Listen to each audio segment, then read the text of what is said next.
A las 8 de la mañana, 15 minutos, llegan las movidas políticas de la semana. En el Congreso siguen estancados algunos proyectos claves para el gobierno, entre ellos la reforma a la salud y la jurisdicción agraria. Noviembre definitivamente es un mes clave para la política y les tendremos el análisis y los tres protagonistas de las infaltables cerezas que además hoy prometen ñapa. Gabriel Cifuentes, buenos días. Daniela, muy buenos días para usted y para los televidentes. Efectivamente, esta semana en el Congreso parece que es una semana en donde no va a haber muchos movimientos. Si bien la jurisdicción agraria, que es clave para la implementación de la reforma rural, ya desde hace rato viene con mensaje de urgencia, no se pudo evacuar en la plenaria de la Cámara de Representantes, lo cual generó muchas molestias y una airada queja por parte de la ministra de Agricultura, Marta Carvajalino.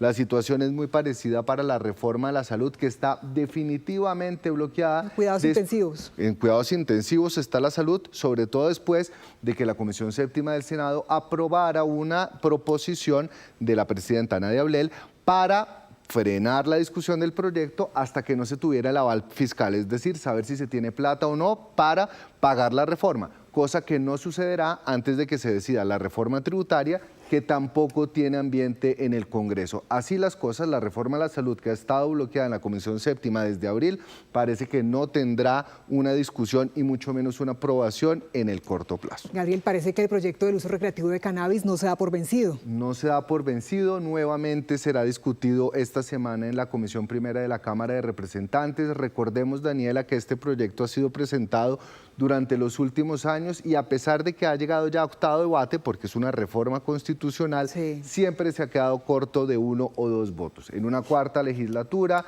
cuando se cruzan elecciones, es muy improbable que este proyecto logre surtir los 8 debates que necesita para convertirse en ley de la República. Bueno, pasemos ahora al almendrón político. Hablemos de la importancia del mes de noviembre para ese ajedrez en las elecciones de cara a lo que se viene en el 2026. Cuéntenos. Daniela, no podemos subestimar lo que significará el mes de noviembre para la política en Colombia. Comienza un mes donde habrá mucha actividad, muchas definiciones y muchas decisiones que tendrán un impacto directo en las elecciones a Congreso y a la Presidencia de la República. Pero quizás una de las principales noticias es que vuelven las encuestas después de que hubieran sido limitadas por la denominada ley Mordaza, que les impuso un límite. No podíamos tener encuestas de candidatos presidenciales sino hasta el 1 de noviembre, o sea que ya en las próximas semanas comenzaremos a tener encuestas. Con las encuestas comenzaremos a tener información, comenzaremos a medirle la temperatura al ambiente político y ver cómo se han movido las candidaturas en estos meses. Así que las encuestas serán un factor determinante que también ayudará a muchos de los candidatos que no tengan opción de bajarse del bus y de pronto aspirar al Congreso o montarse en otra candidatura. A propósito de ello, comienza también a correr el calendario electoral en este mes para esos candidatos. Exacto, porque la primera semana de diciembre se tienen que tomar definiciones frente a las listas al Congreso, frente a los avales y sobre todo, Daniela, también frente a qué partidos irán a consultas interpartidistas el 8 de marzo. Es decir, que ya de aquí a la primera semana de diciembre, candidatos tendrán que definir si se van al Senado, si siguen en el tiquete presidencial, y a los partidos saber cómo constituirán sus listas y se van o no a una consulta interpartidista. Gabriel, la izquierda y la derecha y el centro hacen sus movidas en este ajedrez político. Unas movidas de ajedrez, comencemos por el centro. Todavía no hay claridad si irán o no a una consulta.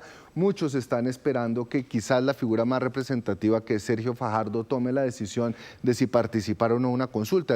Él ha dicho que se tomará este mes de noviembre, así que será un mes de reflexión para saber si habrá o no consulta del centro o si varios candidatos del centro serán a la consulta de la centro derecha o de la derecha. Así que es un mes de definiciones para el centro. En los lados de la derecha se cuajó, como lo habíamos ya señalado la semana pasada aquí en este mismo espacio, la reunión entre los expresidentes Álvaro Uribe y César Gaviria con el compromiso de crear un bloque de oposición o un bloque antipetrista que defina cuáles van a ser los candidatos a la presidencia que hagan parte de una consulta de la centro derecha y se fije una estrategia definitivamente para desterrar al petrismo del gobierno. Pero además también importante, Daniela, en este mes de noviembre el Centro Democrático, a través de una firma internacional, una encuestadora, definirá su candidato único. lo cual significará que no solo en la derecha, sino en todo el espectro político se comenzarán a adelgazar esas listas. Y en los lados de la izquierda, después de la victoria de Iván Cepeda, se logró desactivar un conflicto entre Carolina Corcho y María José Pizarro para la definición de las listas al Senado, lo cual hubiera podido ser un tsunami dentro del pacto histórico que no ha terminado de celebrar los resultados de la consulta, pero también se comienzan a calentar motores para aquellos candidatos que quieran participar en la consulta de marzo. Roy Barreras ya se lanzó al agua, falta ver si el ex canciller Luis Gilberto Murillo, Juan Fernando Cristo, Daniel Quintero, Carlos Caicedo, quienes participarán. Ya vamos a hablar de otros, porque también nos llegan las cerezas rápidamente, querido Gabriel. A la cárcel nuevamente el corrupto condenado Emilio Tapia. La pregunta es por qué lo habían dejado en primer lugar en libertad si estaba purgando una pena de 17 años y si participará en política en las elecciones del 2026 a través de su pareja. Contratos por los aires, ya el ministro de Defensa ha señalado que a finales de noviembre se firmará el contrato con la firma sueca Saab para la compra de los Gripen, y una buena noticia la que nos trae el DANE frente a la disminución del desempleo.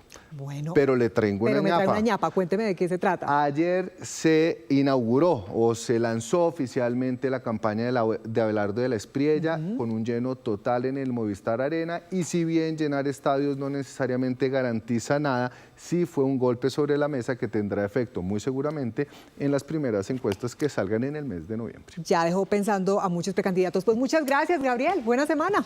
Feliz semana para usted y para todos.